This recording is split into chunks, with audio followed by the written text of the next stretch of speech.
morning, everyone. Hello. Welcome to webinar 18 in our Focus on Food series. In today's presentation, we'll be covering food toxins.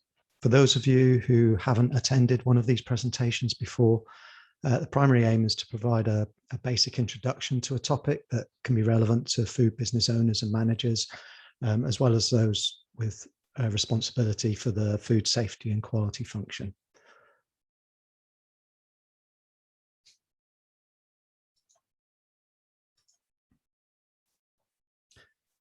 So food toxins, it's a really large topic. We'll cover a lot of ground today over the next hour, but it will probably still feel like we've just scratched the surface in most cases. So if you're hoping for something in particular, I don't cover it today, please take the time to complete the survey at the end of the webinar and let me know which topic you specifically would like to see. I read all the suggestions, and a lot of the webinars I've done over the past couple of years have been as a direct result of feedback from previous attendees. So the feedback's always anonymous, so you can be honest. Here's what we'll be covering today in more or less detail.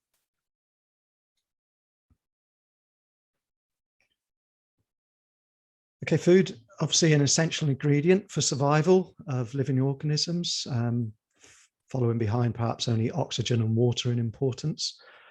Humans have been learning how to prepare appropriate foods since prehistoric times. Obviously, in the early days, there was probably a tremendous sacrifice of human lives before people learned to find and prepare foods safely. For tens of thousands of years, trial and error was pretty much the only method to detect the presence of poisons in certain foods. Not only were some foods inherently dangerous to eat, such as, for example, certain mushrooms, toadstools, fungi, or fish, but otherwise safe foods could often contain toxins, and that can be dependent on how they were harvested or stored or further treated. So in modern times also, some of our own interventions to secure economic viability of certain crops can have the effect of introducing toxic substances into the crops through the root system in the form of heavy metals, for example, or residues or other types of toxin. So as a food consumer, it's impossible to tell from looking at a product whether or not it contains toxins. And as a food producer, you need to know which ingredients, substances, and processes to avoid, and how to ensure that your products are safe for everyone all the time. Obviously, that's a massive task and one which carries a huge weight of responsibility. However, like systematic data on poisons in foods have been recorded for only approximately 200 years or so, and food toxicology itself as a discipline has only been taught in universities from around the late 1980s onwards. So toxicology can be described as the study of adverse effects of chemicals on living organisms. And as a modern study, toxicology encompasses knowledge of chemical and biological interactions in order to seek a detailed understanding of the toxic effects. Much of toxicology in modern science involves the study of the effects of specific substances on specific biological and chemical mechanisms. It's a complex and multifaceted discipline, one which is still being refined and still broadening its knowledge base. So let's just start with a quick overview of some very different toxic events.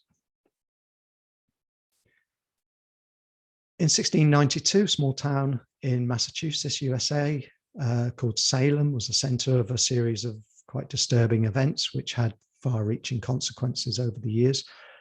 Between February 1692 and May 1693, over 200 people were arrested and accused of witchcraft. 30 of the accused were found guilty, 19 were executed by hanging, 1 was pressed to death, and at least 5 died whilst in jail.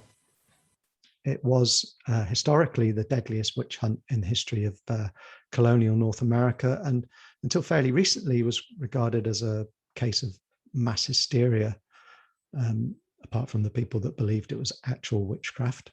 Among a number of theories advanced in the years since, in 1976, an author called Linda Caporael proposed that ergotism was the likely cause. Now, ergotism is associated with eating grains, particularly rye, that have been contaminated with the fungus Claviceps purpurea. Now, in her paper, Caporael argues that the convulsive symptoms, such as the crawling sensations on the skin, tingling in the fingers, vertigo, tinnitus, headaches, hallucinations, painful muscular contractions, vomiting and diarrhea, as well as some of the psychological symptoms such as mania, melancholia, psychosis, and delirium, they were all symptoms reported in the Salem witchcraft records, and they're all symptoms of ergotism and point to ergotism as possibly a principal cause of this outbreak at the time. The author also stated that there was an abundance of rye in the region, as well as climatic conditions that would have supported the tainting of the rye. At the other end of the spectrum, we have a little fish called the coral trout. It's a bottom-dwelling marine fish and very attractive fish. It's distinctive for its red skin and bright blue spots. A number of the rock cod species, it's a member of the rock cod species, and it's found mainly near reefs in shallow to mid-depth waters, about 100 meters around most of the Australian coast, from Western Australia to Newcastle in New South Wales. The fish itself is caught mainly with lines, nets, and traps, and sometimes it's a bycatch from prawn trawlers. It's significant in terms of toxins because it's potentially a transmitter of ciguatera, which is a type of food poisoning caused by ciguatoxins, and they're produced by algae found in coral reefs. There's a family of algae known as the dinoflagellates. And the algae are eaten by the small herbivorous fish. Those fish are obviously eaten by the larger fish, and as it goes up the chain, the toxin builds up and becomes more concentrated. So the larger fish are then eaten by humans, and this can give the human ciguatera poisoning. Symptoms begin with lethargy, vomiting, diarrhea, and abdominal cramps, and they can worsen to include extensive and profuse sweating, lack of muscular coordination, tingling around the lips, aching joints, severe itching, palpitations, and difficulty in breathing.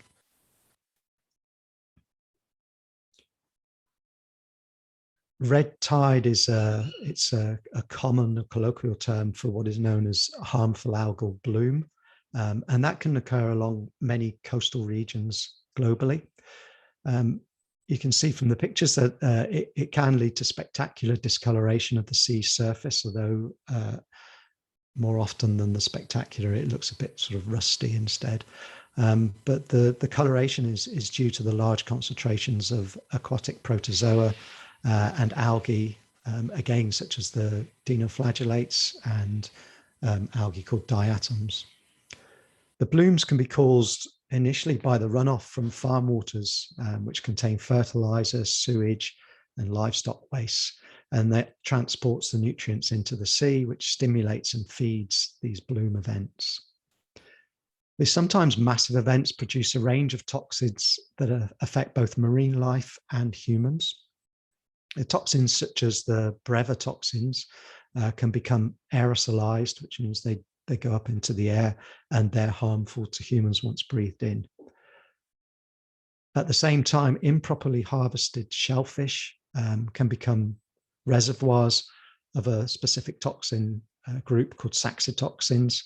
They don't kill the shellfish, but they accumulate in their fatty tissues and can cause quite significant illness in humans when the shellfish are consumed. They're fast-acting toxins, and they can cause, in some cases, paralysis in under 30 minutes. this guy, Paracelsus, I won't give you his full name, is about, let's try, Philippus Aurelius Theophrastus Bombastus von Hohenheim. He was that's why we call him Paracelsus. He was a Swiss physician, alchemist, and philosopher, and he lived around about the time of the Renaissance, from 1493 to 1541. And he was a major influence on the medical revolution of the Renaissance period. And he's also credited in many areas as being the father of toxicology. And one of the fundamental concepts of toxicology is that the dose determines the toxicity. And it was Paracelsus who introduced this concept initially when he said that all substances are poisons. There is none which is not a poison. The right dose differentiates the poison from a remedy.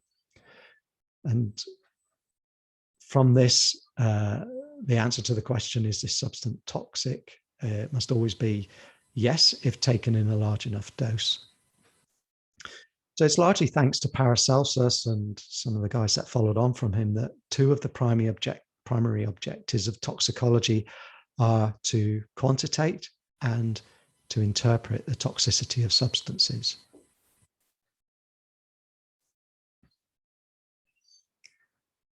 Now, dose and response are vitally important. And since there are both toxic and non-toxic doses for any substance, we can also inquire about the effects of intermediate doses.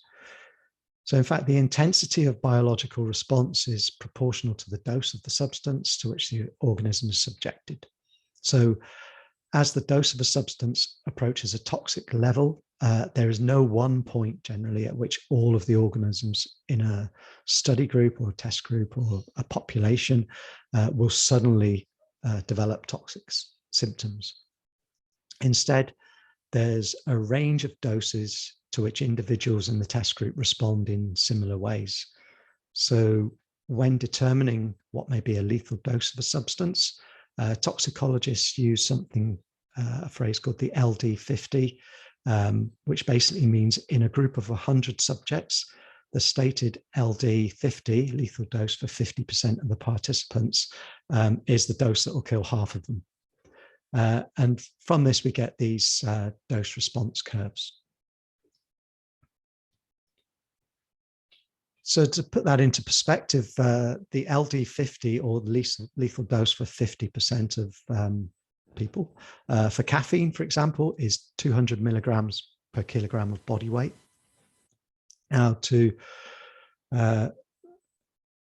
make that a little bit clearer, the average male and female weights in Australia are 87 kilos and 71 kilos respectively. So using these, the lethal dose of caffeine for men and women of average weight is around 17,400 milligrams for men and 14,200 milligrams for women. And at 100 milligrams of caffeine per cup of coffee, that works out at about 174 cups and 142 cups for men and women respectively, as the average fatal dose. You might not think about that when you go for your coffee in the morning. For salt, the LD50 is 40 grams per kilogram of body weight. So the lethal dose for salt is around, using the same body weights, it's around 3.5 kilos of salt for men and slightly less than 3 kilos for women. And to compare that to what's considered a real toxin, the final example here is Clostridium botulinum. You can see it's in a Botox dose. The lethal dose is 100 nanograms per kilogram of body weight, which means that a dose of 0.0087 milligrams is enough to kill a man, and 0.0071 milligrams will kill an average woman. As a general rule, substances with LD50s of 1 milligram or less per kilogram of body weight are considered extremely toxic. Substances in the range of 1 to 50 milligrams per kilogram of body weight are highly toxic, and then 50 to 500 is considered moderately toxic. And substances with LD50s of higher than 500 milligrams per kilogram of body weight are generally considered to be non-toxic, because to hit a toxic dose just requires so much substance to be consumed that it's almost impossible. So how do toxins work? Toxic substances generally cause illness and death by interfering with a specific process in the body that's essential for survival. And this is done generally by bonding with proteins or membrane components. Toxins are usually associated with a particular effect on a specific organ, such as, for example, the brain, the liver, or the kidney. And they enter the body either through the gastrointestinal tract, i.e. via food and drink, the lungs, so they can be breathed in, or very rarely the skin, they can be absorbed. Once in the body, toxins are transported by the blood system to the tissues, where the toxin, if it's in high enough dose, may overload the system, cross the cell membrane, and thereby cause illness. Or in lower doses, they're acted upon by the body's defense enzymes, and they tend to make the toxin more soluble so that it can be safely excreted from the body. Many foods contain natural toxins, and a lot of these are regulated in the Food Standards Code. For example, Schedule 23 and 24 contain a long list of natural plants and fungi that are prohibited or restricted in Australia because of the toxins that they contain. Other foods and beverages are toxic if used incorrectly, like the wrong part of the plant, or consumed in too high an amount. And we've got some examples here.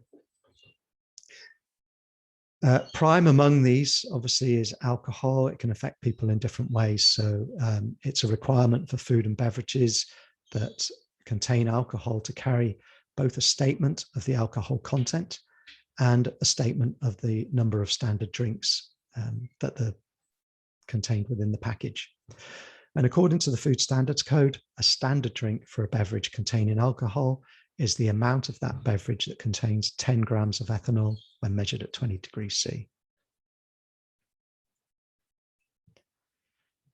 Now, raw or unprocessed bamboo shoots and cassava roots contain naturally occurring cyanogenic glycosides, and their consumption can lead to exposure to the toxin hydrogen cyanide, which you've probably heard of. Fish, particularly, can contain specific toxins. The escalar and oilfish have been responsible for a number of food poisoning outbreaks, both involving a particularly unpleasant type of oily diarrhea. Other fish species can accumulate high levels of naturally occurring mercury, for example, and the higher up the food chain the predator is, the more it can build up mercury from consuming the smaller fish. There's also ciguatera poisoning, which we covered at the previous slide.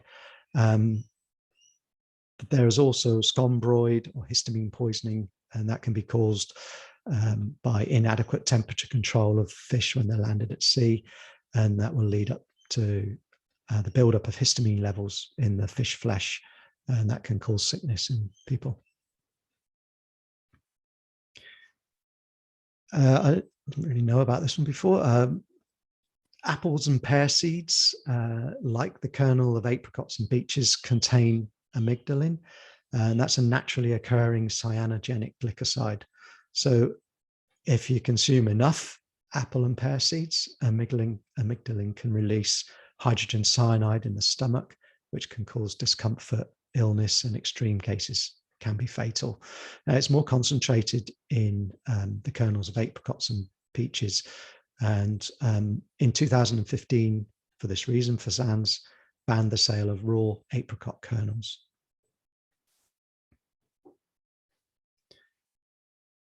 The kumara, that's the purple-looking vegetable on the left. It's a member of the sweet potato family, and it produces toxins in response to injury, insect attack, or other environmental stresses. Ipomyrmerone is the most common toxin associated with kumara, and it makes the vegetable taste really bitter. So cattle have been known to have died after eating moldy kumara. Another vegetable that produces toxins in response to a stress shock is the parsnip. It contains a group of natural toxins called furocoumarins, and the toxins are usually highest in the peel around the damaged areas of the parsnip. That's why parsnips should be peeled, obviously, to avoid a stomach ache. Two very common vegetables, but also contain natural toxins. The glycoalkaloids, all potatoes contain glycoalkaloids. The levels are usually very low, but higher levels are found in, for example, potato sprouts and the peel of potatoes that taste bitter. So the toxins are produced by the plant in response to stresses, again, environmental stresses or stress from microorganisms, UV light, and through damage such as bruising. And the amount of toxin that's produced depends on the type of potato and the growing conditions. So severe stomach ache and in very rare cases, death from glycoalkaloid poisoning has been reported overseas, but it's highly unusual. Glycoalkaloids, they're not destroyed by cooking. A lot of these toxins that we're talking about today aren't destroyed by normal food processing. So if you see the green potatoes, it's important to avoid eating the sprouts and to remove any green or damaged parts of the potato before processing. Types of beans contain toxins called lectins. And the highest concentrations are found in your kidney beans, especially the red kidney beans. And in affected beans, as few as 4 or 5 raw beans can cause severe stomachache, vomiting, and diarrhea. Now, these toxins can be destroyed, and it's usually a long process of soaking the beans for at least 5 hours, boiling briskly in fresh water for 10 minutes or so. Generally, beans shouldn't be cooked at low temperatures, for example, in a slow cooker, because this doesn't produce a high enough temperature to destroy the toxin. And improperly cooked beans can be more toxic than raw ones. Rhubarb contains naturally occurring oxalic acid. The amount depends on the age of the plant, the season, climate, type of soil, these sort of things. Highest concentrations are in the leaves, so we don't eat rhubarb leaves. Oxalic acid poisoning can cause muscle twitching, cramps, decreased breathing and heart action, vomiting, pains, headaches, convulsions, and coma. On the right, we have the zucchini, or where I come from, they're called courgettes. They may occasionally contain a group of natural toxins known as cucurbitacans. These toxins give zucchini a really bitter taste. So bitterness in zucchini has been known for a long time, but it's rarely found. It's more sort of in the wild zucchini and rarely found in commercially grown zucchinis, thankfully. But eating bitter zucchinis has caused people to experience vomiting, stomach cramps, diarrhea, and in extreme cases, collapse. I don't want to ruin everyone's Christmas here, but let's have a look at some of the terminology associated with food toxins. Now, when new additives and novel foods are approved, they need to undergo an assessment by the regulator where they look at short and long-term impacts on health. And part of the process of applying for approvals to discuss and look at past papers on toxicity. So it helps to understand some of the terminology used by regulators when assessing these types of products. Key amongst the terminology is acute toxicity. Now that refers to, as its name suggests, a toxic response. It's immediate, usually induced by a single exposure to the food. And we saw in an earlier slide, this is expressed as the lethal dose for 50% of the target group, or LD50. Now, at the other end of the scale, chronic toxicity refers to the buildup of long-term effects of a substance on our health. So, for example, cancer.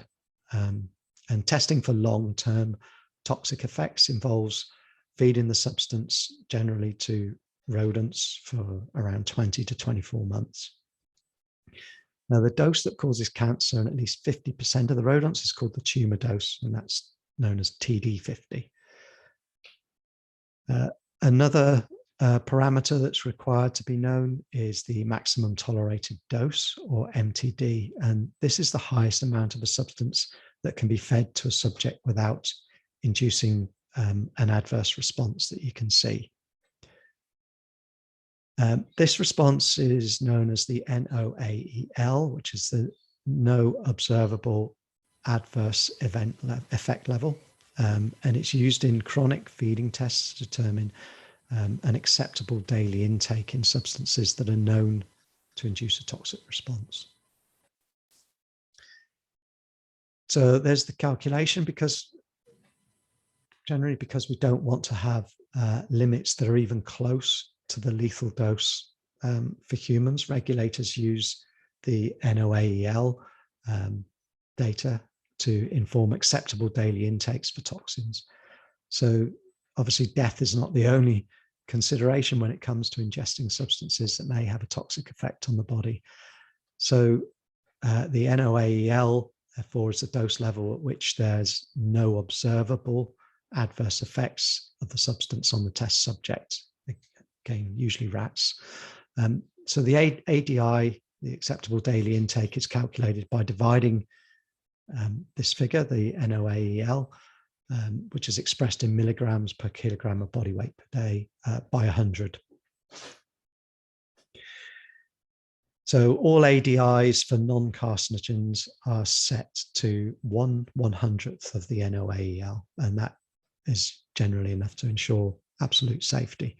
Now, known carcinogens can't have an NOAEL and therefore forbidden to be added to food. So up to now, we've looked at the inherent or natural toxicants. That is essentially those that are present within raw ingredients, which entails the food needing to be prepared in a certain way, or certain bits of the food to be removed before processing. So another important branch of food toxicology is that of contaminants. Now, food contaminants generally can be synthetic or naturally occurring, although global regulations rarely make a distinction between the two. In food safety, for example, if you're doing your HACCP analysis, we generally split contaminants into three groups: biological, chemical, and physical. Physical contaminants include things such as plastic, wood, metal, glass, etc., bits of insects. They're not generally toxic, so we're not really going to cover them in any more detail here. That'll be subject to a future webinar. And of the biological and chemical contaminants, generally most food safety scientists agree that the naturally occurring or biological contaminants are probably the most important group. In particular, those produced by microorganisms. And the reason for that being that these occur far more frequently in food, so they have the potential to cause more damage out in the general population. So we'll take a closer look at a couple of those.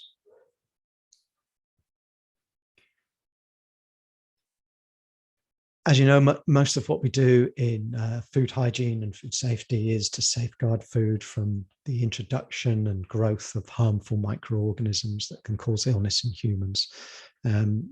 Organisms such as E. coli, Salmonella, Listeria are well known, and the controls that we routinely implement in food production are generally well rehearsed to minimize the opportunities for these organisms to both contaminate initially and to multiply to dangerous levels in food. And occasionally there are incidents where these controls break down, but they're pretty rare compared to the number of food products being made globally on a daily basis. So the most important microbial toxins are mycotoxins and bacterial food poisoning toxins, and we'll take a closer look at those. So mycotoxins are naturally occurring toxins, and they're produced by certain species of molds. Obviously, molds are a type of fungi, and they can be found in the mycotoxins will be found in the food itself. So the molds grow on a variety of different crops, including cereals and nuts, spices, dried fruits, apples, coffee beans, often under warm and humid conditions. Mycotoxins cause a variety of adverse health effects and can pose a serious health threat to both humans and livestock, which is quite significant as well. The adverse health effects of mycotoxins can range from acute poisoning to long-term effects such as immune deficiency and cancer. Now, globally, a scientific expert community convened by the World Health Organization and the Food and Agricultural Organization, the United Nations, and that committee is called GECFA. It's the international body responsible for evaluating health risk from natural toxins, and that includes mycotoxins. So international standards and codes of practice to limit exposure to mycotoxins from certain foods are established through GECFA by the Codex Alimentarius Commission. So they're based on GECFA assessments. And most mycotoxins are chemically stable, so that means that they can survive food processing. So once they're in the commodity, you can't kill them or remove them.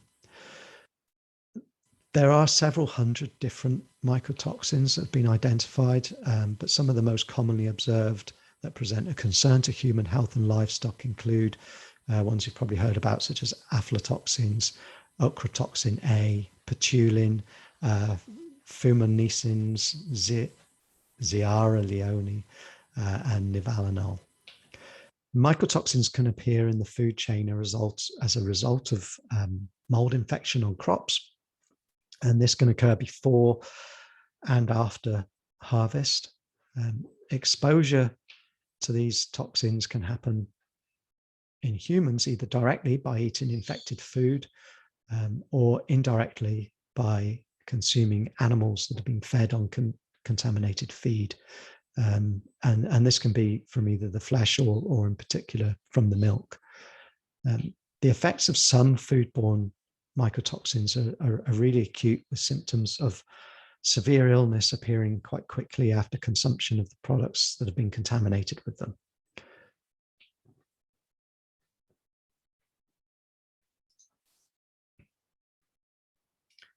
Now, one that you've probably heard of more than any other is aflatoxins. They're amongst the most poisonous mycotoxins and are produced by the molds Aspergillus flavus and Aspergillus parasiticus. They grow in soil, decaying vegetation, hay, and grains.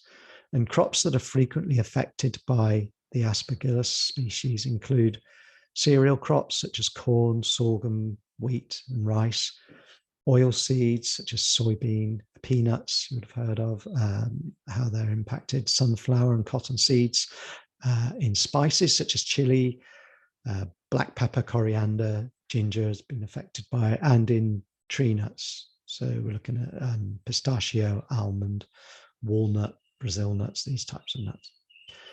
So the toxins can also be found, as we mentioned earlier, in the milk of animals that have been fed contaminated feed, and it takes the form of aflatoxin M1.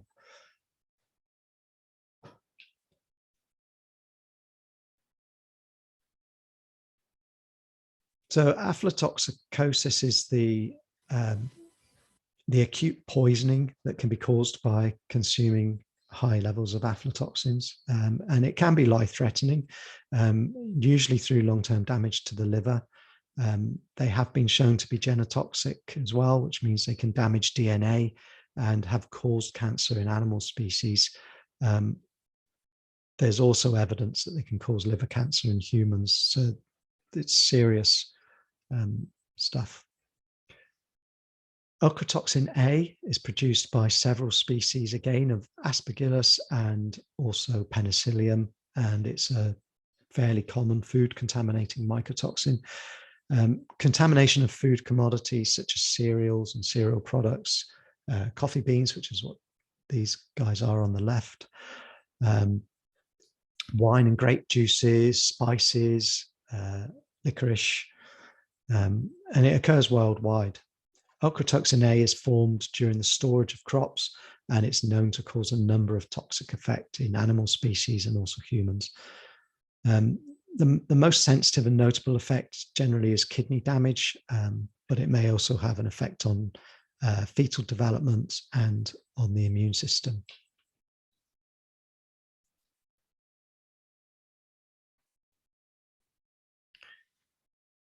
Patulin, you may have heard of. It's a mycotoxin produced by a variety of molds, particularly, again, Aspergillus and Penicillium, but also Bisoclamis. It's often found in rotting apples and apple products. Patulin can occur in various other moldy fruits, grains, and certain other types of foods. But the major human dietary sources of patulin are apples and subsequent products such as apple juice made from affected product. The acute symptoms in animal subjects include liver, spleen, and kidney damage and toxicity to the immune system. And for humans, it can be expressed as nausea, gastrointestinal disturbances, and vomiting. It's considered to be genotoxic as well, like ochratoxin A. However, a carcinogenic potential hasn't been demonstrated yet.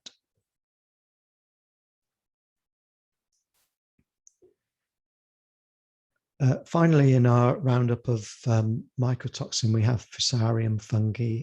They're common to the soil and produce a range of different toxins, which I'm not going to name because they're just, it will be a bit confusing. And the formation of the molds and toxins occur on a variety of different cereal crops. So they're associated with certain types of cereal.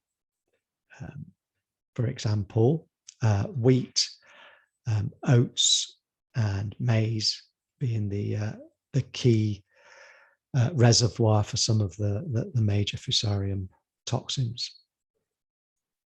They can also be, like the others, they're acutely toxic to humans. They can cause rapid irritation to the skin if touched, picked up, or intestinal mucosa if consumed, and can lead to diarrhea. Chronic effects in animals include suppression of the immune system. They have been related to esophageal cancer in humans and to liver and kidney toxicity in animals. So prime concern in relation to Fusarium toxin has been related to levels in maize and maize products, primarily in North America, where a lot of the research is done.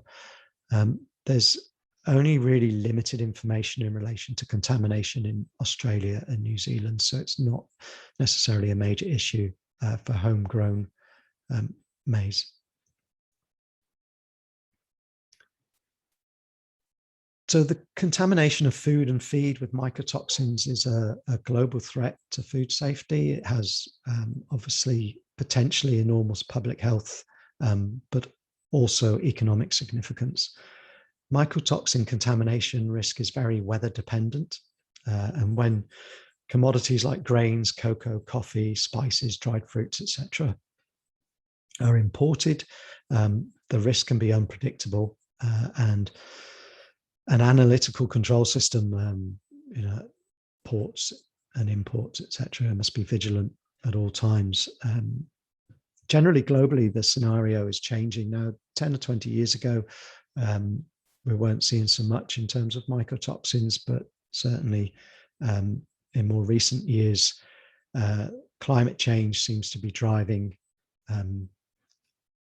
increased levels of mycotoxin events. And it's been predicted by the World Health Organization and the FAO that the next 10 to 20 years will see a rapid increase in mycotoxin incidence. So it's becoming more expensive for farmers and primary producers to address the issue, and for cereal trade, more difficult for cereal traders to guarantee that their raw materials are compliant for food and feed industry consumption.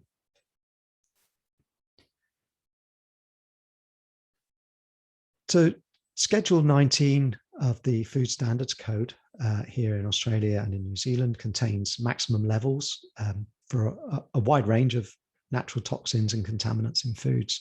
And of the mycotoxins that we've just been discussing in the previous slides, only aflatoxin is specifically mentioned in Schedule 19 with a limit in peanuts and tree nuts of 0.015 milligrams per kilogram. And that equates to around 15 micrograms per kilogram, or another way, it's 0.015 parts per million.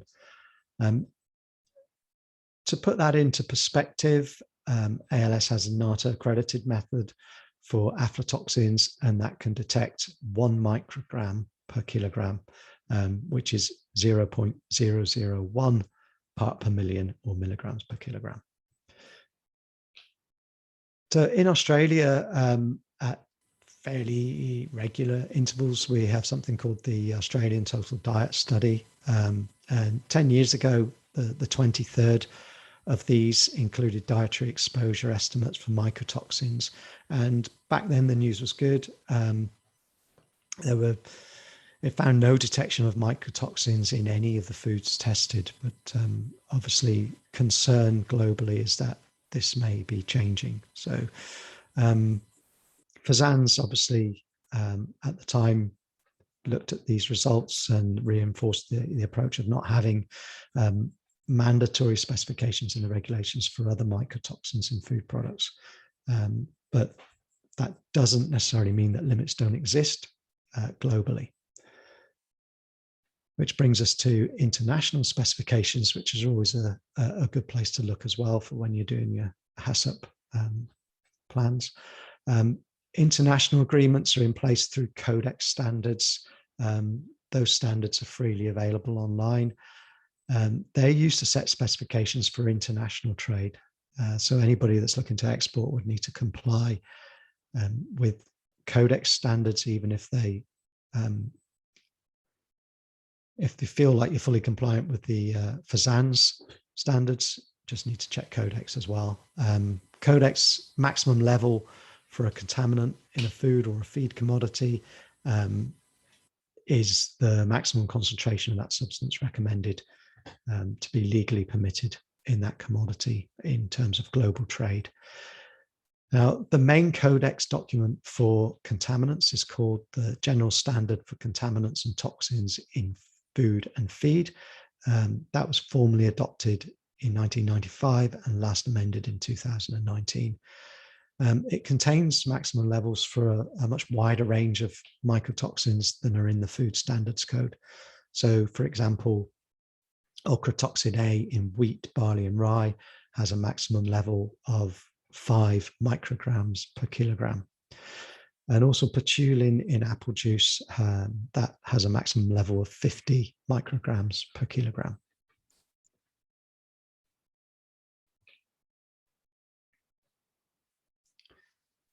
So just a quick example of how those limits can be applied. Over the last couple of years, there have been a number of high-profile apple beverage recalls in Australia due to contamination with patchoulin. So several brands were affected, 2 within a couple of weeks of each other earlier this year, in September, I think. But also in April last year, 2020, apple juice was recalled in Australia and subsequently also removed from sale in both Hong Kong and Singapore following testing by the local regulators there. Patchoulin levels were found to be at 260 parts per billion, which is significantly more than the 50 micrograms per kilogram or 50 parts per billion limit in Codex standards. So again, it's important to note that these incidents are thankfully rare, but when they occur, they can be very costly for the businesses involved, both in terms of the direct economic impact, but also the impact on the brand. And the companies that were affected during these recalls are well established. They have many years' experience in the industry, yet they still found themselves in this sort of nightmare scenario that none of us want to be in. No amount of processing can remove some of these toxins once they're in the product. So that's why it's so important to have robust measures in place to ensure that supplies are of the highest possible quality. And it's not easy. Even companies with well-established controls and processes can find themselves in this position, as in these cases. So bacterial toxins, we covered bacterial contamination in some of our earlier webinars, so I won't go into too much additional detail here. Suffice to say that bacterial toxins differ from mycotoxins in some important aspects. Primarily, bacterial foodborne toxins are acute toxins, so the onset of symptoms can be quite rapid, occurring over a matter of hours after exposure in some cases. Now, they don't cause cancers, as some mycotoxins have been shown to in rats, and also bacterial toxins are not associated with contamination of animal feeds, unlike mycotoxins. This has been attributed generally to the low moisture content of animal feeds, and the need of bacteria, obviously, for higher moisture levels for growth than molds. So in terms of bacterial toxins, the most common is produced by Staphylococcus aureus. Illness is caused by the ingestion of a preformed toxin. That means it forms in the food before it's been eaten. And so when the food's eaten, the toxin's ready to go, if you will. And illness is not caused by the actual organism itself. Of all the bacterial toxins, the most feared is that produced by Clostridium botulinum, and that's obviously produces the most potent neurotoxin known. It's an anaerobic organism and can form spores. So that means that if your food product is at risk, you'll need to have sufficient controls in place to mitigate against its growth. Other microorganisms or bacteria that produce toxins include certain species of Bacillus cereus, Clostridium perfringens, and some strains of E. coli. Now, the latter two don't give rise to preformed toxins, so Clostridium perfringens and these strains of E. coli tend to produce the toxins as a result of exponential growth once they're in the human digestive system.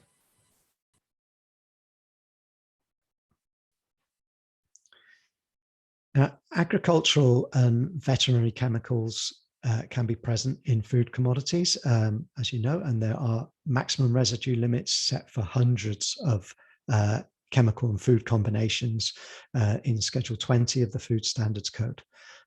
These limits are established nationally by the Australian Pesticides and Veterinary Medicines Authority for chemicals which are registered for agricultural and veterinary use in Australia.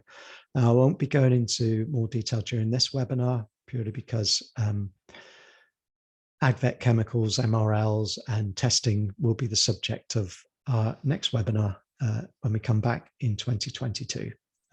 Suffice to say here that the schedule itself runs to over 90 pages without managing to cover all of the chemical residues that can be present in our food commodities. Now, most labs, food testing labs, offer a suite of screens for a range of the most common residues, but generally no lab will be able to offer them all, and some chemicals don't currently have methods developed that can detect them in all the commodities in which they may be present. So how does all this fit into HACCP and food safety planning? Obviously, much of the risk associated with toxins is addressed globally at the primary production stage, where good agricultural practices, government regulations, and international specifications are in place to ensure that high-risk raw materials are identified and prevented from entering into the supply chain initially. However, as we all know, no food safety system's infallible. So if you do utilize any of the raw ingredients that are potentially at risk of toxin contamination, it pays to have additional processes in place on a risk basis to further reduce any risk on your end products becoming affected. Many of these toxins, as we mentioned earlier, cannot be removed through food processing, so they'll carry through into the final product if not detected and removed entirely at an earlier stage. So they have to be physically removed from the supply chain. According to the FAO, around 25% of the world's food crops are contaminated with mycotoxins. So obviously, vigilance and planning are important. Using approved suppliers, targeted sampling and testing of incoming raw ingredients on a risk basis again, and horizon scanning. I recommend horizon scanning imports and recalls. All of these can together provide added robustness to a controlled HACCP system. Under HACCP principles, the types of toxins and contaminants we've covered today would come under the chemical hazards section of the HACCP plan. There is more information that can help with your hazard analysis of chemical risks on the World Health Organization's website at this link. And I recommend, if you have responsibility for HACCP in your food business, that you pay it a visit. As with all the links in this presentation, I'll include them when I send through a link to the recording of the webinar later today. But for now, we'll leave it here. Again, thank you to everyone for your interest in our presentations again this year. It's the attendance and feedback has really surpassed my hopes for what we're trying to do. I'm very grateful to everyone who's taken the time to attend one of my little presentations. I hope, as always, that you managed to glean something that either interested you or helped in some way. As I said, we'll be returning after the school holidays in February 2022, where I'll be following up this webinar with a look at residue testing and sampling. For now, though, thank you. If you're a customer of ALS, take a look at our Christmas and New Year opening times. We're pretty much open all the way through, apart from the public holidays. And I'd just like to wish you all a safe and happy holiday period. Let's hope we don't get locked down again. I know you've all learnt it this year, so thank you very much and take care, and see you next year. All the best.